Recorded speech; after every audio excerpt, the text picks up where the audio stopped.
Narendra Kumar Sharma, associate professor history, government college Devgarh, district Rajsamand.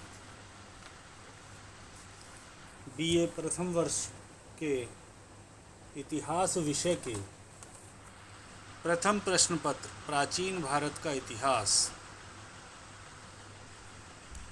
इस प्रश्न पत्र में एक महत्वपूर्ण बिंदु सिंधु घाटी की सभ्यता और उसकी विशेषताएं।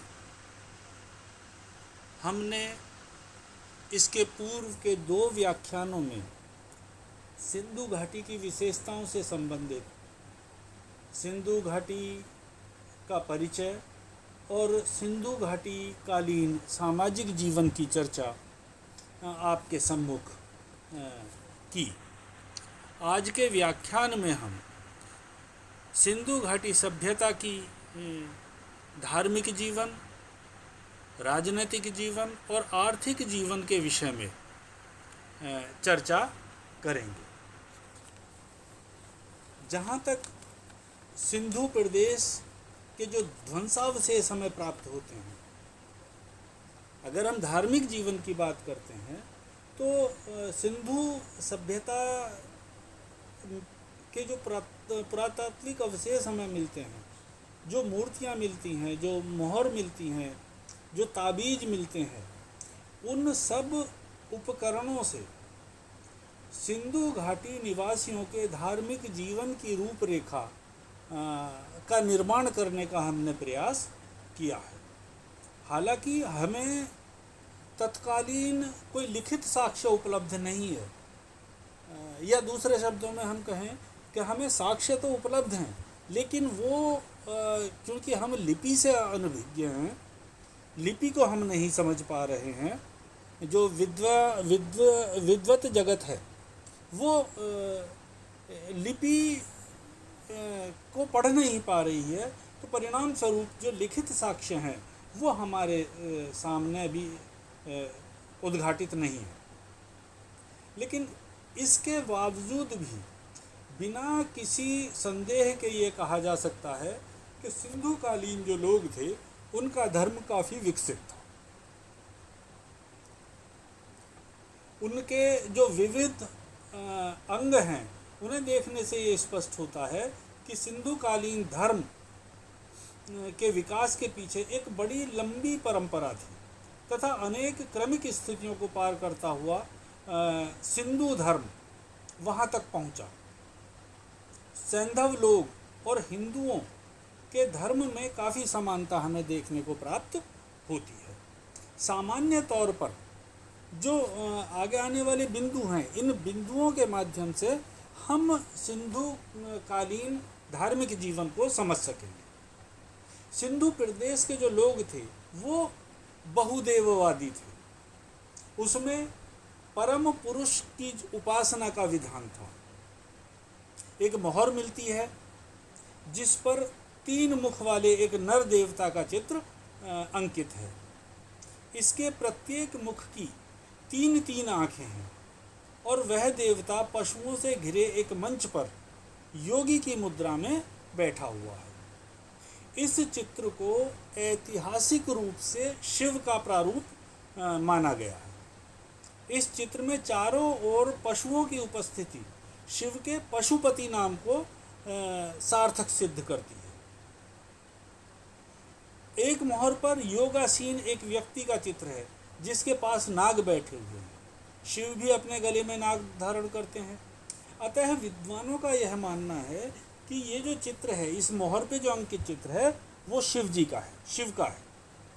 एक अन्य जो मोहर है उस पर धनुर्धारी शिकारी अंकित है। कुछ विद्वानों ने इसे किरात वेशधारी शिव माना है। इस प्रकार सिंधु प्रदेश में शिव के परम पुरुष रूप की जो है वो उपासना होती प्रतीत होती है। और हिंदू धर्म में शिव की उपासना द्रविड़ सिंधु सभ्यता की ही देन मालूम पड़ती है। दूसरा, परम नारी की उपासना। सिंधु प्रदेश में मिट्टी की बनी हुई नारी की मूर्तियां बड़ी संख्या में प्राप्त होती हैं। इसमें नारी प्राय नग्न रूप में प्रदर्शित की गई है। अधिकांश विद्वानों का मत है कि यह जो नारी की मूर्तियां हमें मिली हैं, ये मातृदेवी की मूर्ति है। नारी की कुछ ऐसी मूर्तियां भी मिली हैं जो शिशु को स्तनपान करा रही हैं। तो इस प्रकार ये जननी का जो है वो दैवीकरण मात्र है। सिंधु प्रदेश की मातृदेवी संपूर्ण मानवलोक की पोषिका, पालिता और जननी के रूप में देखी जाती है। मोहनजोदड़ो में मातृदेवी की भी एक मूर्ति मिली है, जिसके सिर पर, शीश पर एक पक्षी पंख फैलाए बैठा है। मातृदेवी के जो कुछ चित्र हैं वो पशुओं के साथ भी मिले हैं। इससे यह सिद्ध होता है कि पाशविक जगत के ऊपर भी मातृदेवी का आधिपत्य था। तो कुल मिलाकर हम ये देखते हैं कि परम पुरुष के रूप में शिव की उपासना होती थी और परम नारी के रूप में मातृदेवी की उपासना सिंधु कालीन लोग किया करते थे। फिर क्या है, जो मोहनजोदड़ो और हड़प्पा में बहुत बड़ी संख्या में लिंग प्राप्त होते हैं। इस आधार पर विद्वानों ने यह निष्कर्ष निकाला है कि सैंधव लोग लिंग की पूजा करते थे। लिंग की पूजा मिस्र में, यूनान, रोम आदि देशों में भी प्रचलित थी। हिंदू धर्म में लिंग पूजा सिंधु निवासियों की ही देन मानी जाती है। लिंग पूजा के अतिरिक्त सिंधु प्रदेश के जो लोग हैं वो योनि पूजा के भी प्रचलित होने का अनुमान लगाते हैं, लगाया जा सकता है। जो सिंधु कालीन लोग हैं उनके जीवन को देखकर ऐसा लगता है कि वे लोग योनि की पूजा भी करते हों। बड़ी संख्या में छल्ले मिले हों, जिन्हें बहुत सारे विद्वान योनि के रूप में मानते हैं, स्वीकार करते हैं। ऋग्वेद में योनि पूजा का उल्लेख नहीं है, अतः योनि पूजा सैंधव लोगों की ही देन प्रतीत होती है। फिर सिंधु प्रदेश के लोग, जो वृक्ष है, जो सामान्य तौर पर अगर हम कहें जो प्रकृति की पूजा है, उसमें बहुत विश्वास करते थे। सिंधु प्रदेश में विविध वृक्षों की अनेक मूर्तियां हमें प्राप्त होती हैं। इसके आधार पर यह कहा जा सकता है कि वहाँ के लोग वृक्ष पूजा करते थे। पीपल के वृक्षों को सबसे अधिक पवित्र माना जाता था। अन्य वृक्षों में नीम, खजूर, बबूल, शीशम के जो वृक्ष हैं वो भी सरलता से पहचाने जा सकते हैं उन मूर्तियों में। इसी प्रकार सिंधु के जो निवासी हैं वो तुलसी की पूजा से भी परिचित थे। तो इससे यह अनुमान लगाया जा सकता है कि आदिकाल से ही हम भारतीय या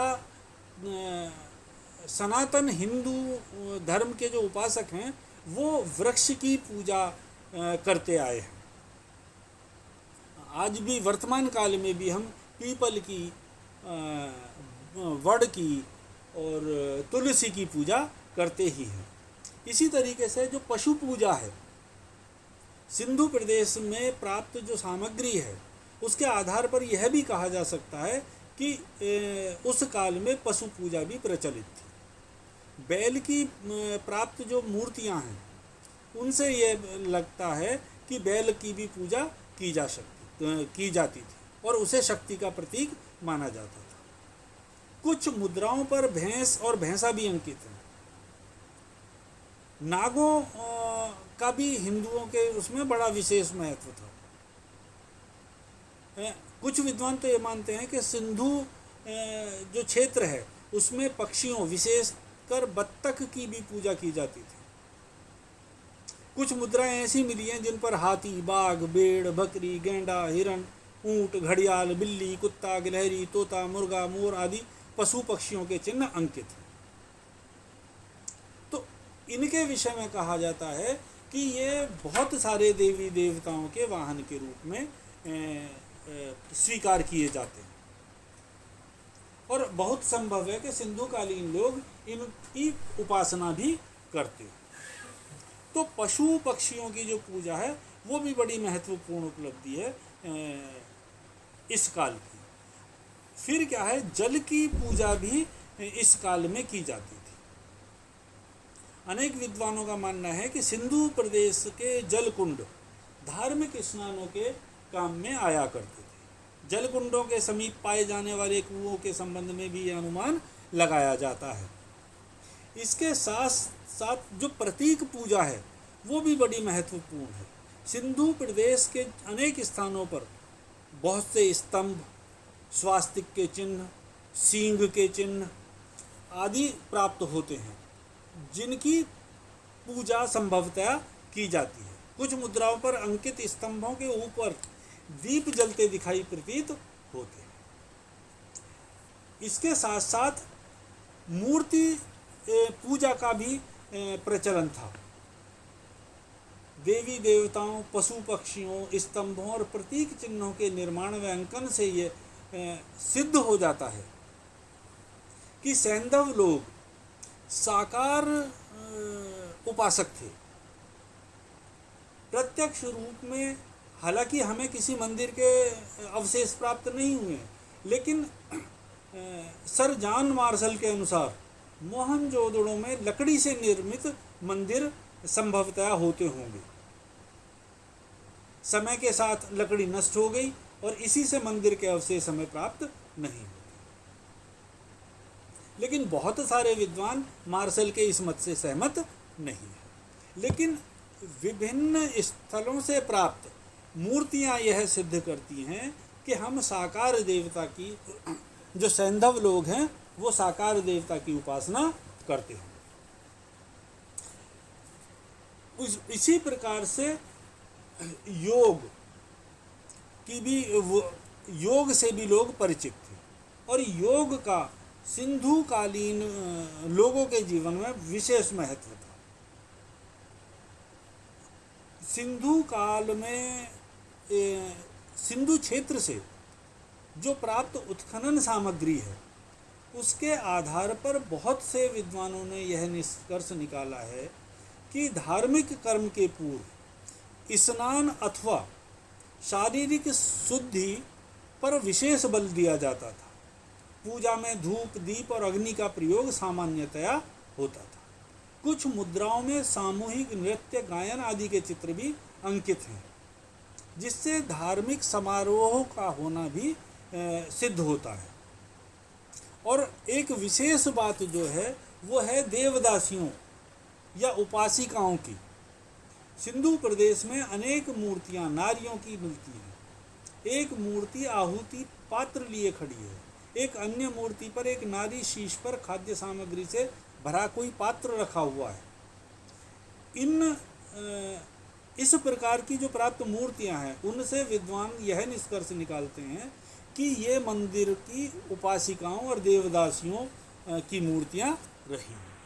तो इस प्रकार जो ये धार्मिक जीवन है इसने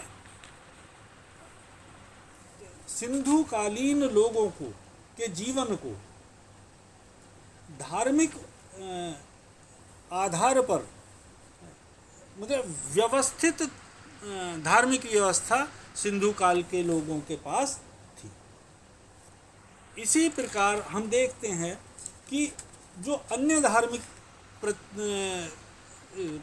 प्रथाएं हैं उन प्रथाओं में कुछ लोग ताबीज का इस्तेमाल करते थे, जादू टोनों में भी विश्वास करते थे, टोने टोटकों से का उपयोग करते थे। विभिन्न देवी देवताओं को प्रसन्न करने के लिए संगीत और नृत्य का भी आयोजन किया जाता था और सामान्यतः पशु बलि का भी प्रचलन तत्कालीन समाज में या धार्मिक क्षेत्र में था। तो इस प्रकार डॉक्टर आर.सी. मजूमदार ये कहते हैं कि सिंधु घाटी की जो प्राचीन सभ्यता और वर्तमान हिंदू धर्म में घनिष्ठ संबंध स्थापित किया जा सकता है। अब बात आती है राजनीतिक जीवन की। जो अभी तक प्राप्त उत्खनन सामग्री है उसके अनुसंधान से सिंधु प्रदेशवासियों की राजनीतिक व्यवस्था की कोई एक निश्चित या उल्लेखनीय जो जानकारी है वो प्राप्त नहीं होती है, या उसका अभी अनुमान नहीं लगाया जा सका है।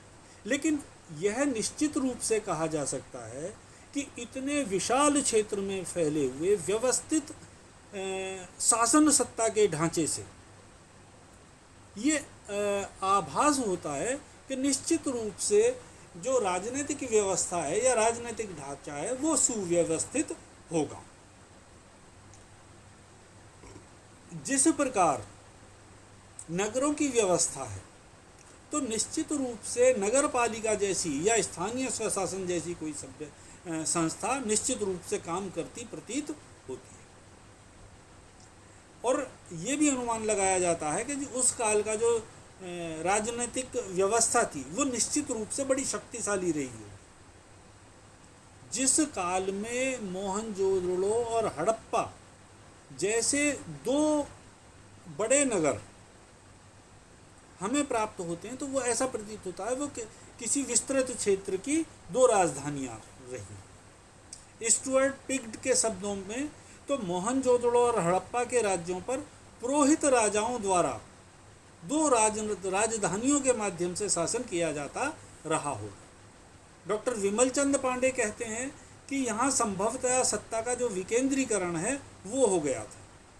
व्हीलर ये मानते हैं कि हड़प्पा के शासक अपने नगरों का शासन लगभग वैसे ही करते थे जैसे सुमेरियन या अक्काद के राजा करते थे।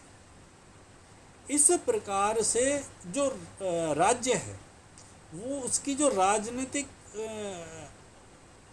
व्यवस्था है वो नौकरशाही राज्य के रूप में हम उसे एक्सेप्ट कर सकते हैं।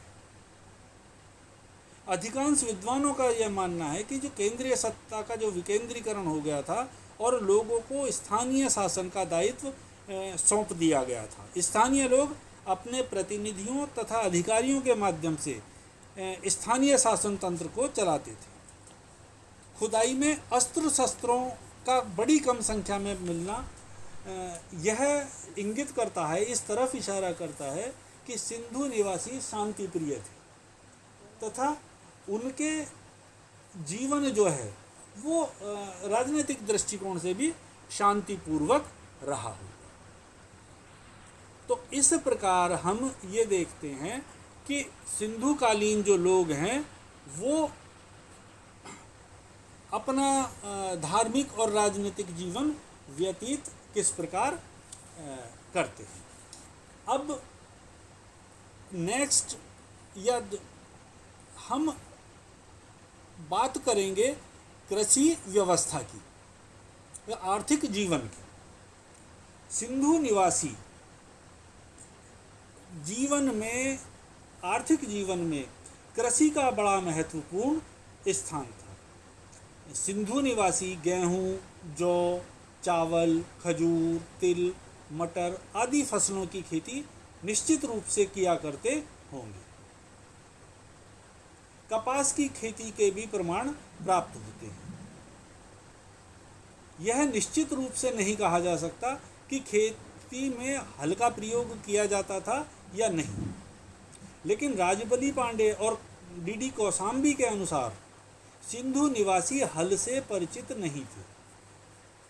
लेकिन इसके विपरीत प्रोफेसर बीबी लाल, उनका ये मानना है कि सिंधु के जो लोग थे वो हल से परिचित थे। तो सामान्य तौर पे जो बात उभर के आती है वो ये है कि तत्कालीन समाज का जो आर्थिक जीवन था उसमें जो कृषि है वो एक बड़ी विशेष भूमिका निभाती प्रतीत होती है। कृषि के अतिरिक्त पशुपालन भी एक अतिरिक्त साधन था, आर्थिक जीवन का अतिरिक्त आधार था। लोग गाय को, बैल को, भैंस को, इसके अलावा बकरी, कुत्ता, हाथी, सूअर, इन पशुओं को पालते थे और इनसे अपनी जो भोजन की सामग्री है वो प्राप्त की जाती थी, या आर्थिक जीवन का इसे आधार माना जाता था। मछली पकड़ना भी एक व्यवसाय था। पशुओं के बाल खाल आदि का विभिन्न वस्तुओं के निर्माण में उपयोग किया जाता था। पशुओं की हड्डियों का भी उपयोग इस काल के लोग करते थे। फिर उद्योग धंधे भी आर्थिक जीवन का आधार थे। जो खुदाई से प्राप्त औजार हमें दिखाई देते हैं, उनमें तकुए भी प्राप्त हुए हैं, सूत की नलियाँ भी प्राप्त हुई हैं, जो ये सिद्ध करती हैं कि सामान्यतया उस काल के लोग सूत की कताई से परिचित थे। ऊन का प्रयोग भी करते प्रतीत होते हैं। इस आधार पर यह कहना उपयुक्त होगा कि तत्कालीन समाज के जो लोग हैं वो सूती और ऊनी दोनों प्रकार के वस्त्रों से परिचित थे। दोनों प्रकार के जो वस्त्र हैं तैयार करने में निपुण थे। जो उस समय के लोग सोना, चांदी, कांसे, शीशे आदि धातुओं का भी प्रयोग करते थे। तांबा और कांसे के जो बर्तन हैं वो बड़े सुंदर बनते थे। तांबे की कुल्हाड़ियाँ, तांबे के बने औजार, पत्थर काटने की छेनियाँ आदि भी हमें उत्खनन सामग्री में प्राप्त होती है। मिट्टी के बड़े सुंदर बर्तन और खिलौने बनाए जाते थे उस समय। जो उस समय के स्वर्णकार हैं वो सोने के आभूषण बनाने में बड़े निपुण थे। तो इस प्रकार जो लघु उद्योग धंधे थे उनका व्यापक स्तर पर बोलबाला था। जहाँ तक व्यापार की बात है तो सिंधु घाटी का व्यापार भी निश्चित रूप से उन्नत दशा में था, और ये व्यापार जल और थल दोनों मार्गों से किया जाता था। जल यातायात के लिए नावों तथा जहाज़ों का प्रयोग किया जाता था, और स्थल पर बैलगाड़ियाँ, गधों और बैलों का प्रयोग यातायात के रूप में किया जाता था या ट्रांसपोर्टेशन में किया जाता था। सिंधु काल के जो लोग थे वो सोना, चांदी, टिन, शीशा आदि जो सामान है वो अफ़गानिस्तान और ईरान आदि देशों से मंगवाया करते थे, जो ये सिद्ध करता है कि हमारे यहाँ अंतर्राज्य व्यापार की व्यवस्था भी उस काल में रही हो। राजस्थान से तांबा, बदख्शां से कीमती पत्थर, हिमालय के आसपास के क्षेत्र से देवदार की लकड़ी, काठियावाड़ से सीपी, शंख, मोती, मूंगा आदि मंगाए जाते थे। सैंधव कालीन लोग या इस काल के जो लोग हैं वो विदेशी व्यापार को उन्नत दशा में पहुंचा पा रहे थे। उस काल के लोगों का सुमेरिया के साथ, ईरान के साथ, अफ़गानिस्तान के साथ, मिस्र के साथ व अन्य अनेक देशों के साथ व्यापारिक संबंध थे। तो और साथ ही क्या है कि जो हमें उत्खनन से प्राप्त जो औजार मिले हैं, उपकरण मिले हैं, उनमें जो उस काल के नाप और तोल के जो उपकरण हैं वो भी प्राप्त होते हैं। कुछ बाट तो इतने बड़े थे कि निश्चित रूप से उन्हें रस्सियों से बांध के उठाया जाता होगा। सीपी का बना हुआ एक खंड भी हमें प्राप्त होता है जो संभवतः नाप के प्रयोग में लाया जाता था। इस पर एक समान 9 विभाग अंकित हैं, 9 चिन्ह अंकित हैं। एक विभाग 0.264 इंच के बराबर है। विद्वानों का अनुमान है कि सिंधु निवासियों द्वारा जो प्रयोग किए जाते थे उसमें जो फुटा है वो 13.2 इंच लंबा होता था। तो कुल मिला के कहने का मतलब ये है कि तत्कालीन समाज के लोग आर्थिक गतिविधियों के प्रत्येक क्षेत्र से पूर्णतया परिचित थे। तो अब इस आधार पर हम कह सकते हैं कि सिंधु कालीन लोगों का न केवल धार्मिक जीवन अपितु राजनीतिक व आर्थिक जीवन भी समुन्नत था। धन्यवाद।